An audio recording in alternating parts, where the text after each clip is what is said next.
le live Instagram du Festival international du film et du livre d'aventure. Nous sommes ravis de vous accueillir ici sur la terrasse de l'Espace Encan à La Rochelle pour ce 17e édition du festival. Alors, une édition, vous le savez, perturbée, chamboulée dans son organisation par le confinement,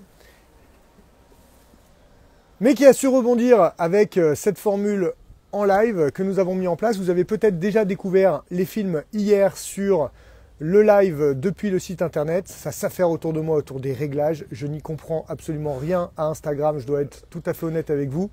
Donc j'ai une armée qui s'affaire autour de moi pour vous accueillir dans les meilleures conditions. Dans quelques minutes, nous aurons le plaisir d'accueillir Fabien Clos, l'auteur de la grande saga de Gilles Belmont, les aventures de Gilles Belmont, qui sera avec nous sur ce live. Pour le moment, on essaye de régler les derniers détails techniques. Je vous laisse arriver tous tranquillement. Camille Lagrange, Fanny, Pascal, Marie, ça y est, ça arrive. Je crois qu'on n'est pas trop mal.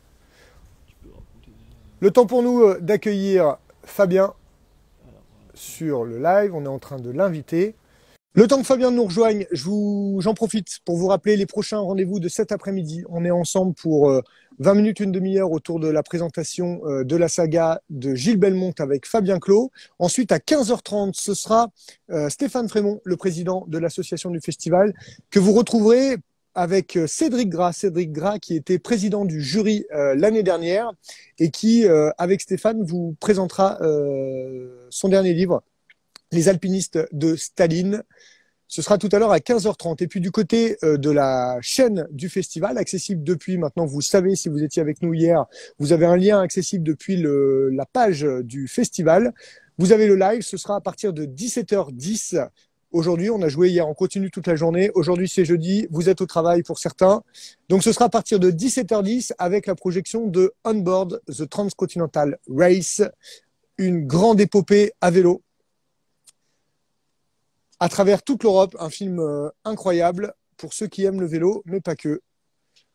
Et il y a de plus en plus de monde qui nous rejoignent. On est ravis de vous accueillir. Bonjour à tous. Et ça y est, je crois que Fabien est avec nous. Salut Fabien, est-ce que tu m'entends? Salut Alex, oui, je t'entends bien. Comment vas-tu? Ah bah alors là, je t'entends plus. Je t'entendais très bien au début, Fabien, puis tu as dû toucher un réglage. Je t'ai perdu. Si tu peux refaire un petit test au niveau de ton micro, est-ce que tu m'entends? Tu ne m'entends plus. Alors attends, on va essayer de régler le problème.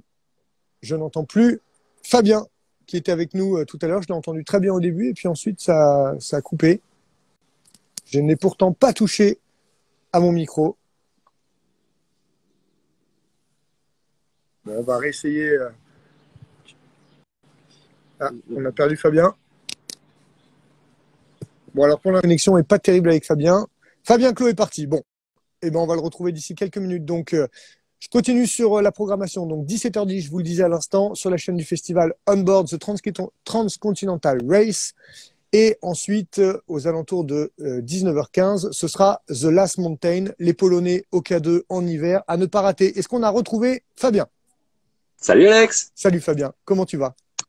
Si je te dis que c'est mon premier Insta Live, tu me crois? Eh ben, tu sais quoi? C'est pareil pour moi. C'est mon premier aussi, donc nouveauté pour nous deux. Dis-moi Fabien, pour commencer, je crois qu'on n'est pas loin l'un de l'autre, puisque moi, tu le vois derrière, je suis juste à côté des Tours de la Rochelle, je suis sur les terrasses de l'Espace Encan, et toi, à mon avis, tu es juste à côté d'ici, du côté des Minimes. Ces tours-là ne me sont pas inconnus, je les vois sur l'autre versant de là où je suis. Bon, et toi, tu es dans ton bateau alors? Ouais, exactement, ouais, à la maison. D'accord, alors pour les gens qui nous rejoignent, bonjour à tous. Dis-nous quand même, particularité, tu es skipper professionnel et tu vis sur ton bateau sur le port des Minimes à La Rochelle. C'est ça, oui. Alors bonjour, oui, à toutes et à tous. Bienvenue à bord, voilà, à bord de notre outil de travail, notre engin de voyage, et aussi de notre maison. Voilà, on vit ici à bord en famille, comme beaucoup d'autres bateaux ici au port des Minimes. Voilà, c'est un petit village dans la grande ville de La Rochelle. Alors non seulement tu vis à bord, mais j'imagine que c'est aussi là que tu travailles et notamment que tu as rédigé une grande partie de la saga des aventures de Gilles Belmont dont on va parler dans quelques secondes. Effectivement, ouais. Bon, Fabien, Tu sais, pour moi, c'est toujours un plaisir de t'accueillir. Je suis le plus grand fan des aventures de Gilles Belmont. Tous les autres qui te disent que c'est eux les plus grands fans, c'est pas vrai, c'est des menteurs. C'est moi ton plus grand fan. Et je t'avais accueilli l'année dernière au niveau des rencontres aventures et littérature. Tu étais venu nous parler du tome 3, Le Pirate de l'Indien. C'est bien ça? Ouais, Et là, ouais, cette année, on va parler du tome 4 qui est sorti en milieu d'année ou début d'année 2020, je crois, qui s'appelle Capitaine de Bonaparte. ouais. Je Alors, suis déjà dans le 5, tu sais, mais avec plaisir on en parlera tout à pour l'heure. évoquer le 4. Ouais. J'espère que tu vas nous évoquer aussi tout à l'heure en clôture le tome 5 que j'attends et que nous attendons avec impatience. Mais d'abord, effectivement, juste pour remettre un petit peu les gens dans le décor, est-ce que tu peux nous rappeler le contexte du pirate de l'Indien? Comment à quel stade de l'aventure on laisse Gilles Belmont à la fin du pirate de l'Indien et pour lancer le quatrième tome? Alors, on est dans cette période, alors, sur un plan large, dans cette période post-révolution, dans laquelle la puissante marine royale va s'effondrer. Voilà, sur cette décennie post-révolution qui voit un petit peu la fuite des cadres, des officiers et officiers supérieurs, officiers généraux, marine exsangue à court de crédit. Et puis en face, une Royal Navy elle ne cesse de se renforcer. Pour ce qui touche à cette saga, donc Belmont s'en revient de l'océan Indien. J'avais à cœur dans le 3 effectivement d'aborder la thématique de la piraterie, dont on peut avoir comme ça des images d'Épinal, mais on le sait moins. Les pirates sont les inventeurs d'une certaine façon de la démocratie participative, mais aussi d'une forme de sécurité sociale. Une part des butins était toujours provisionnée pour les blessés, les estropiés, y compris ceux qui ne naviguaient plus. Voilà, donc c'était un univers que voilà, j'avais à cœur d'aborder.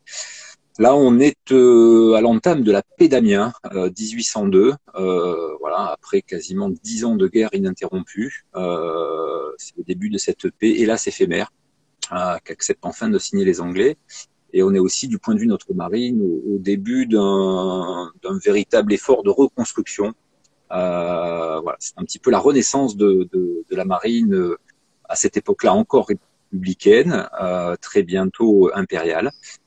Donc la marine renaît de ses cendres. Et c'est dans ce contexte que une grande partie de la flotte est envoyée à Saint-Domingue. Alors voilà, c'est effectivement, tu rappelais le contexte du pirate de l'Indien. Après cette aventure, cette parenthèse du côté de l'océan Indien, on se retrouve, là on est au début du 19e, 1801-1802. Les campagnes napoléoniennes d'Italie, d'Égypte sont terminées. Et on se retrouve, retourne dans la mer des Caraïbes, de l'autre côté de l'Atlantique, avec Gilles Belmont qui est presque directement mandaté par Bonaparte pour aller mater une rébellion du côté des Caraïbes. Est-ce que tu peux nous replacer un petit peu le contexte historique de ce quatrième tome et vraiment la lettre de mission qui est donnée à Gilles Belmont? Alors ces colonies, c'est véritablement un petit peu le coffre-fort de la nation. C'est vrai aussi pour les Anglais. On tire de nos colonies une richesse extrême. Au lendemain de la Révolution, dans cet esprit égalitaire, on voit fleurir des idées nouvelles, et notamment l'abolition de l'esclavage. La France républicaine va dans cette direction, mais le premier consul Bonaparte va se dédire. Voilà. Donc ces promesses faites aux habitants de nos colonies, elles vont être rapidement trahies. Et donc, on observe ici ou là des soulèvements de populations opprimées.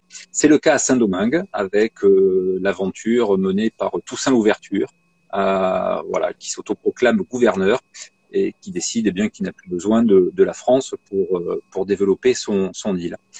Donc, une expédition d'envergure est mise sur pied, qui va rassembler l'ensemble des moyens maritimes de la France. C'est l'occasion pour cette marine de remettre un petit peu le pied à l'étrier. C'est une armée considérable qui va être expédiée là-bas, environ 30 000 hommes, plusieurs escadres partant de plusieurs ports, Cadix, Le Férol, Rochefort, Brest, voilà, qui vont donc converger vers Saint-Domingue. L'expédition maritime est un succès, la partie terrestre le sera moins, puisque la fièvre jaune va décimer en fait les troupes de débarquement que l'on pourrait qualifier de troupes d'occupation. Merci à tous ceux qui nous rejoignent sur le live Instagram. Je suis avec Fabien Clos pour parler des aventures de Gilles Belmonte et notamment du 4e tome, Capitaine de Bonaparte. N'hésitez pas à poser des questions. Alors, je crois que Fabien, tu les vois s'afficher comme toi en bas de l'écran. On va essayer ensemble et en tant que débutant de Instagram. Oui, mettez lunettes parce que... Jusqu'ici, je ne voyais rien. On a des questions qui pourront s'afficher. N'hésitez pas à poser vos questions à Fabien et on essaiera d'y répondre. Revenons à nos personnages, notamment Belmonte, mais aussi ses seconds, ses lieutenants qui sont avec eux. Et à travers ce tome, tu vas donner un petit peu d'épaisseur aussi aux personnages secondaires. D'abord, première chose, et ces soucis de fâcherie entre le président du festival et moi. Est-ce qu'on dit Gilles Belmonte ou est-ce que, comme dit Stéphane, on dit Gilles Belmonte, ce qui n'a aucun sens, tu es d'accord? Les deux se disent. Belmonte, c'est un clin d'œil à ma grand-mère paternelle, voilà, pied noir marocaine. Il me semble que à ces latitudes-ci, effectivement, on prononce Belmonte, voilà. Okay. Mais le lecteur français pourra très bien se l'approprier sous le nom de Gilles Belmonte. Bon, on va dire balle au centre, un partout entre Stéphane et moi sur ce coup-là. Ce capitaine Belmonte, il en est où dans sa vie personnelle, sa vie amoureuse, sa vie managériale en tant que capitaine de frégate? Au début du roman, dans quel état d'esprit il est? Je crois qu'il profite de quelques jours de repos du côté de Bordeaux en famille et puis rapidement, il va devoir rallier la pointe bretonne pour partir sur la mission que tu évoquais tout à l'heure. Alors, on est dans cette idée de retrouver effectivement nos personnages là où on les a laissés. Oui, à l'entame de cet opus, Belmonte est en villégiature dans sa ville natale de Bordeaux, ce qui lui est assez peu arrivé au cours de ces 17 années de service. Et puis, effectivement, il est rappelé pour participer à cette expédition de Saint-Domingue. Mais avant cela, il va devoir s'acquitter d'une dette d'honneur puisque... Souviens-toi, à la fin du tome 3, il apprend sa paternité. Or, l'enfant en question est retenu captive en Angleterre. Tout à fait. Tout à fait. Donc, effectivement, on commence le roman avec cette aventure parallèle, ce crochet du côté des îles de Grande-Bretagne avant de rallier la flotte. Alors, avant de parler du côté des Caraïbes, juste sur le contexte historique, la France a déjà essuyé quelques grandes défaites maritimes, notamment sur la campagne d'Égypte. Tu parlais de l'état de la marine révolutionnaire, qui ne sera bientôt plus. Comment aujourd'hui, comment étaient nos lieutenants, nos capitaines de frégate à ce moment-là, et dans quel état Napoléon trouve sa marine à ce moment-là? Alors, on t'évoquait quelques défaites. En vérité, c'est une décennie de, c'est une décennie de châtiment, hein, de raclée. Ouais. Tant et si bien que plus de 200 ans plus tard, on pourrait résumer un bon tournoi à destination par un tournoi où on bat l'Angleterre. Hein. On en est là quand même, hein. Même si ça va mieux. Non, oui, les défaites s'enchaînent. Effectivement, il y a ici et là quelques faits d'armes. Je pense à la bataille d'Algésiras menée par l'amiral Linois en 1801. C'est pas tant l'envie des marins, leur enthousiasme, leur patriotisme, avec là aussi cet idéal républicain quand même, hein, qui pousse nos équipages à se sublimer, mais véritablement des matériels totalement déficients quand ils sont bien présents, et puis surtout un gros déficit en termes d'organisation. Quant à l'encadrement, il n'est plus à la hauteur de ce qu'il a pu être petite décennie plus tôt, et davantage encore pendant la guerre d'indépendance américaine. Mais tout ceci va se rétablir sous l'impulsion du premier consul, puis de l'empereur, et sous le règne du ministre de la Marine Decrès, qui aurait beaucoup à dire, mais ce sera l'objet du tome 5. Donc en termes de budget, d'investissement, voilà, les moyens sont donnés à la marine pour retrouver de sa superbe. Ceci étant, c'est vrai que tu évoquais la campagne d'Égypte, Aboukir. Déjà, Nelson, quelque part, répète un petit peu ses gammes. Hein, il est là 7 ans avant Trafalgar. Ce sont 2 flottes de 13 vaisseaux chacune. Les Français sont au mouillage, et puis les Anglais aussi vont nous châtier en prenant cette ligne en enfilade. Au final, c'est 11 vaisseaux français perdus, brûlés, pris ou coulés. Donc la défaite est cinglante. Ouais. On va essayer de prendre quelques questions des gens qui nous suivent. On les remercie d'être avec nous. Alors, mauvais perdant, le patron, c'est le président. Bon, ça, c'est pour tout à l'heure sur la prononciation du nom du capitaine. Alors, le tome 5, il est en préparation. Oui, on en parlera tout à l'heure. Fabien, comment t'es venue l'idée de cette saga maritime et quels auteurs t'inspirent en général? Alors, je crois, je l'ai vu passer, puisque j'ai chaussé mes lunettes. C'est Lily and the World, que je remercie parce que je crois que c'est des toutes premières lectrices à avoir critiqué, voilà, en tout cas, à avoir posé un avis sur ces ouvrages. Il y a déjà fort longtemps, du temps du tome 1 dans sa première version. Comme tout en chacun, on vit tous sous l'influence de quelqu'un, de quelque chose. On dit parfois, alors effectivement, Forrester, mais aussi O'Brien, voilà, ou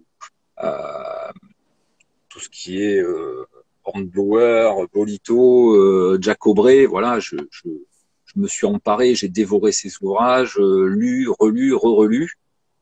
Donc je dois très certainement écrire sous l'influence de ces trois plumes. Voilà. Mais je me suis un petit peu à la longue lassé de ce qu'on soit les faire valoir de ces merveilleux marins anglais. Voilà. Donc le souci peut-être de rééquilibrer un petit peu les choses parce qu'on n'a pas complètement démérité. Après, d'une façon plus générale, j'écris souvent en écoutant du Ennio Morricone.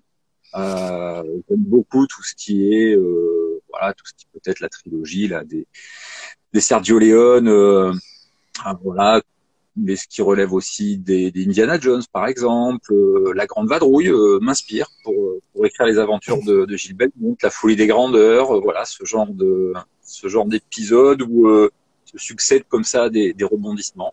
Voilà, donc des influences assez multiples, mais avec tout de même les trois grands auteurs anglais que je citais en référence, ouais, c'est évident. À la différence, et on t'en remercie, que pour une fois dans cette saga, on arrive à mettre des belles raclées à la marine anglaise, et ça fait évidemment plaisir. Alors, il y a Louis Stuart qui demande quelle a été votre méthode d'écriture de la recherche d'informations au style. Alors, j'écris j'écris le film que j'aimerais voir au cinéma. Voilà, donc je m'installe, j'évoquais du Morricone dans l'écouteur. Je m'installe dans mon fauteuil de cinéma et j'écris le film que j'aimerais voir. Avec la problématique suivante, c'est qu'à quasiment chaque phrase ou chaque mini-chapitre se pose une problématique à laquelle je n'ai pas la réponse. Donc, ce qui oblige à des investigations assez poussées finalement à chaque ligne. Je vais te prendre un exemple tout simple. Dans la première version du tome 1, Camille joue de l'harmonica. Bon, je suis resté un petit peu encore dans le Far West et je trouvais ça sympa de l'avoir l'harmonica en main. Sauf que le pont se lève. Je crois que le pont derrière moi se lève, oui, on le verra tout à l'heure. Sauf que l'harmonica, à cette époque... Alors, à cette époque, l'harmonica n'est introduit en Europe qu'en 1801. Or, nous sommes en 1798. Voilà. Donc, Camille se retrouve avec une flûte traversière. Alors, ce qui empêche pas quelques anachronismes ici ou là, voilà, pour faciliter le récit. Mais en général, c'est de coller au plus près de la vérité historique du moment. Donc, ça peut toucher au contexte, évidemment, politique, géopolitique, mais tout ce qui participe des tenues, des modes de communication, de langage, voilà, de tout ce qui participe de la logistique d'un arsenal, d'un bâtiment, d'une ville. Voilà, donc c'est effectivement énormément de recherche. On s'imagine derrière toi une bibliothèque immense pour justement faire tout ce travail de recherche sur les villes, sur les pays traversés, et puis sur tous les termes de marine, l'architecture navale. J'imagine que dans ton bateau, ça va être compliqué de faire rentrer 800 ouvrages sur ce thème. Donc tu vas sur Internet, tu rencontres des gens, des spécialistes un petit peu de cette époque? Alors j'ai la chance d'avoir été rapidement soutenu par la Marine nationale. par des éléments de la Marine nationale, d'active ou de réserve, qui se sont pris d'enthousiasme pour ces récits et qui se sont portés volontaires, voilà, pour m'accompagner dans ces aventures, à qui je peux soumettre des inconnus, voire même les manuscrits. Et qui me font la gentillesse de me restituer les éléments, le cas échéant, corrigés, agrémentés. Certaines familles m'ont ouvert leurs archives personnelles. Ça, c'est vraiment chouette d'avoir accès à des récits de première main de l'époque. J'étais il y a un petit mois de ça en lien avec le descendant de l'amiral Villeneuve. Voilà, ça m'intéressait d'avoir un petit peu le retour de cette famille. Comment voilà ces descendants perçoivent ce qu'a pu être l'œuvre de leur aïeul. Voilà, donc c'est vraiment beaucoup d'informations en restant sur cette ligne de crête, rendre le récit intelligible au lecteur de sa voix et de je ne sais quel autre voilà alpage à s'éloigner de la mer, tout en contentant ce que j'appelle moi les gardiens du temple. On oscille entre précision et garder quelque chose voilà, suffisamment romanesque pour qu'il puisse être mis entre toutes les mains. On a Anne Buisson. Sympa, Tamouette. Oui, ouais, merci, je te remercie Fabien. On a Anne Buisson, notre coordinatrice générale préférée au festival, qui te demande si une adaptation au cinéma a été évoquée. L'a été évoqué, voilà, c'est dans l'air du temps, mais rien de précis pour l'instant. Mais c'est quelque chose qui me revient souvent. Ça ferait un super film, voilà. Et dans la mesure où, ce que je te disais, j'écris ni plus ni moins que des films que j'aimerais voir au cinéma. Je suis vraiment très heureux de ce type de retour. Les retours plus critiques vont être tout autant constructifs, mais voilà, je me dis bon, j'ai vu un chouette film, voilà, donc j'ai écrit un chouette film. Je crois, Fabien, qu'on est tous les deux fans de Master and Commander, le film avec Russell Crowe. Qui tu verrais pour jouer le capitaine Belmont? C'est marrant que tu me poses cette question parce que généralement on me demande et qui pourrait jouer Camille, mais Anne Buisson, c'est sûr. Anne Buisson pour Camille, c'est certain. Oh, j'ai pas spécialement d'idée là-dessus. Ce qui est certain, c'est que Russell Crowe fait un formidable capitaine, un Master O'Brien. Ça, c'est certain. Est-ce que alors je sais pas si on a des nouvelles questions. Est-ce qu'on peut, sans briser évidemment l'intrigue et sans spoiler, comme on dit sur Instagram, je suis sûr qu'on dit spoiler, l'histoire du tome 4, je l'ai dévoré dès que je l'ai reçu. Moi, j'ai découvert vraiment, je fais part de mon inculture en la matière, mais j'ai découvert cette histoire, cette révolte du côté de la République dominicaine. J'ignorais. Est-ce que tu peux nous reparler un petit peu de ce mouvement? Et puis, comment tu as décidé aussi de tirer un peu les ficelles de tes personnages secondaires, notamment un que j'aime beaucoup, qui est hyper attachant et que tout le monde adore, c'est Duval. Et voilà, cette histoire un peu parallèle, ce règlement de compte personnel. Alors pour commencer sur les personnages, savoir que tous ces personnages-là, dans leur immense majorité, existent. Je pourrais te présenter un jour, j'espère te présenter un jour Jean Duval, qui a pour vrai nom dans la vie Jean d'Amerval.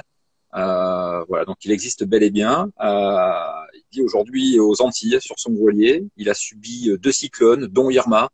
Voilà, d'où ce clin d'œil dans le tome 3 à ce cyclone voilà, qu'ils affrontent sur l'île de Monfia. Donc personnage qui s'inspire vraiment de la personnalité d'un vrai frère d'armes, toujours optimiste quoi qu'il arrive. Et d'autres encore, je pense au capitaine du Diwal qui je crois nous regarde là en Grèce depuis son bateau. Donc le capitaine Gabriel Le Gagnou, dont le nom de son bateau n'est autre que le Diwal. Donc je suis vraiment pas allé les chercher loin, et ils sont encore nombreux comme cela. Janiche également, Bazas, Branger, Mirabon, le docteur Villeneuve qui fait son apparition. Le nouveau chirurgien de bord. Le nouveau chirurgien de bord, dont l'objet est de préparer le tome 5, et voilà, puisque ce n'est autre que le neveu Villeneuve, là aussi, c'est un angle d'approche de la personnalité de l'amiral Villeneuve. Donc voilà, c'est le petit clin d'œil sur ces personnages. Après, effectivement, sur cet épisode de Bonaparte, ce soulèvement donc de la population de Saint-Domingue, donc Toussaint Louverture, qui effectivement s'autoproclame gouverneur. Bon, il faut voir qu'on a promis quand même aux insulaires eh bien la liberté, l'égalité et la fraternité. Pour quelques années après, leur proposer l'esclavage. Hein. Donc, il ne pouvait pas en être autrement que des soulèvements. Et après, ce qui m'intéresse à travers cet opus aussi, c'est toute cette complexité entre la façon dont peuvent se rejoindre des intérêts privés et des intérêts d'État. T'as pas échappé dans cet opus que Bonaparte, premier consul, confie cette expédition à son beau-frère, le général Leclerc, époux de sa sœur. Mais cette expédition, quelque part, donc, s'en va rétablir les intérêts des planteurs. Or, Joséphine, épouse du premier consul, n'est autre que fille de richissimes planteurs des Antilles. Voilà. Donc, la façon dont se rejoignent comme ça ces intérêts étatiques et personnels est quand même assez troublante. Et notre capitaine, est-ce qu'il commencerait pas à être un petit peu désabusé et à se déchirer entre ces idéaux révolutionnaires qui sont très bien évoqués dans les premiers tomes, hein. C'est vraiment un pur produit de la Révolution française, contrairement aux officiers de la marine royale qui les précédaient. Commence à se déchirer gentiment ces idéaux révolutionnaires pour lui aussi. Oui, et puis la confrontation avec l'univers de la guerre aussi, hein, qui je pense, est de nature à désillusionner n'importe qui. Donc probablement une forme de lassitude face à l'éloignement, à cette part de risque, même s'il faut remettre les choses en perspective, le rapport à la mort à l'époque, Dieu sait si l'actualité aujourd'hui nous l'évoque assez clairement, le rapport à la mort à l'époque est complètement différent. On sort quasiment de 2 siècles de tourmente sans discontinuer. La guerre de 7 ans, la guerre de l'indépendance américaine, les guerres de la Révolution sont extrêmement présentes dans les esprits. Mais effectivement, un Belmont qui s'interroge, voilà, ce qui l'empêche pas, en tout cas ce qui n'enlève rien à son sens du devoir. Alors avant de finir cet entretien, Fabien, avec éventuellement un délai, une date prévue pour la sortie du tome 5. Il y a Fred Legrand qui n'est pas complètement étranger au festival puisqu'il nous réalise une partie des images, photos et vidéos avec Sophie Mestre, qui demande si tu as d'autres projets d'écriture ou si la saga de Belmont t'accapare pleinement dans ton travail. Alors c'est pas mon métier déjà écrire, hein. Donc moi j'ai une école de croisière ici à La Rochelle, donc c'est vraiment entre guillemets à mes heures perdues. Fabien, en ce moment l'école de croisière, en ce moment tu as du temps pour écrire. Alors effectivement, même si là pour ce deuxième confinement on est administrativement pas fermé, donc bon, mais c'est effectivement pas mon activité première. J'espère que ça le deviendra, mais c'est pas encore le cas. La saga Belmont, moi je l'ai construite en 10 opus. Donc le 5e, Trafalgar la sanglante, est à paraître au mois de mai 2021. Et cette saga devrait nous emmener du côté de la restauration. Je voulais finir peut-être même un petit peu avant, mais en tout cas au moins évoquer les 100 jours, qui sont là aussi une apothéose dans le règne napoléonien assez incroyable. Cette reprise du pouvoir sans tirer un seul coup de feu, débarquer à Fréjus et de retour aux Tuileries, voilà, en l'espace d'une remontée éclair de la France. Là, il y a quand même une geste assez remarquable. Date prévue ou pas pour la sortie de ce 5e tome, ou c'est encore trop tôt pour l'annoncer?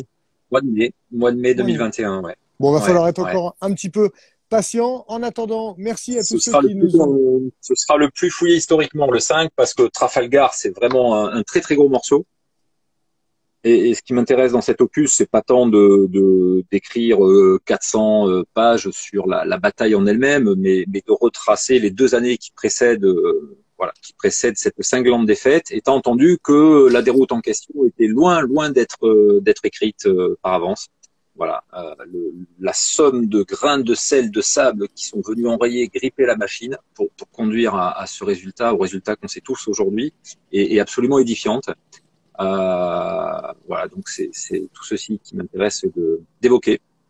Eh ben, écoute, on est impatient de découvrir ce 5e tome. Je rappelle pour tout le monde que chez Paulsen, vous pouvez retrouver l'intégralité des 4 tomes déjà sortis des aventures de Gilles Belmonte ou Belmonté pour les fans du président Stéphane Frémont.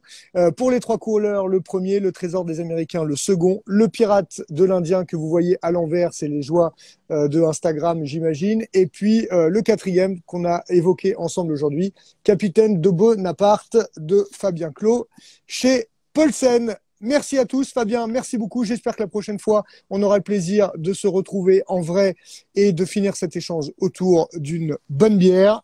Merci à tous de nous avoir suivis. Prochain rendez-vous à 15h30 ici même sur le live Instagram du festival. Ce sera avec l'excellent président Stéphane Frémont et Cédric Gras, le président du jury de l'année dernière, qui viendra nous parler de son livre Les alpinistes de Staline. Et du côté du festival de films, ce sera à 17h10 sur le site du festival. Vous allez récupérer le petit lien qui vous envoie sur la chaîne Vimeo. Et 17h10, ce sera On Board the Transcontinental Race, une épopée à vélo à travers toute l'Europe. C'est des grands déglingos. Fabien, merci encore à toi et à très bientôt. Merci à toutes et à tous. Salut Alex. Merci à tous. Salut Fabien. Et merci à tous de nous avoir suivis. À très vite. Ciao. Salut.